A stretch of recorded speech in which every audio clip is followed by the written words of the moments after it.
வண்டியை ஓட்டிட்டு வந்துட்டு இருக்காரு. ஸோ எதிர்பாராம ஒரு ஆக்சிடென்ட் ஆயிருக்கு. அந்த வீடியோ தாங்க ஃபுல்லா நீங்க பார்க்க போறீங்க. ஸோ லாஸ்ட்ல பாத்தீங்கன்னா உங்களுக்கு ஃபுல்லா தெரியும். ஸோ நல்லா வண்டி ஓட்டிட்டே வந்திருக்காரு.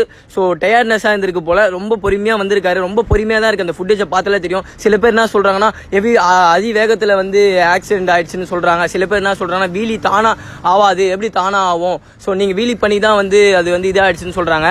அப்படிலாம் கண்டிப்பா கிடையாது. இந்த வீடியோ ஃபுல்லாவே உங்களுக்கு இந்த வீடியோல தெரியும். ஃபுல்லா பாருங்க.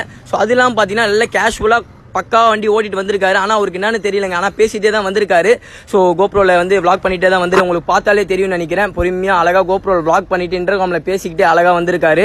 அந்த ஆக்சிடென்ட் ஆகிறதுக்கு ஒரு 1 மினிட் தாங்க முன்னாடி இந்த ஹைவே பாத்தீங்கன்னா டவுன் இறங்குவாரு. சர்வீஸ் ரோடு ஹைவே பாத்தீங்கன்னா வேலை நடந்துட்டு இருக்கு. அந்த சர்வீஸ் இறங்கிட்டாரு உங்களுக்கு தெரியும்னு நினைக்கிறேன். ஸோ அந்த சர்வீஸ் ரோட்ல அழகா வரும்போது ஸோ அழகா வண்டி ஓட்டிட்டு வந்திருக்காரு. பொறுமையாக தான் வந்திருக்காரு. ஸோ அதிவேகம்லாம் கிடையாதுங்க.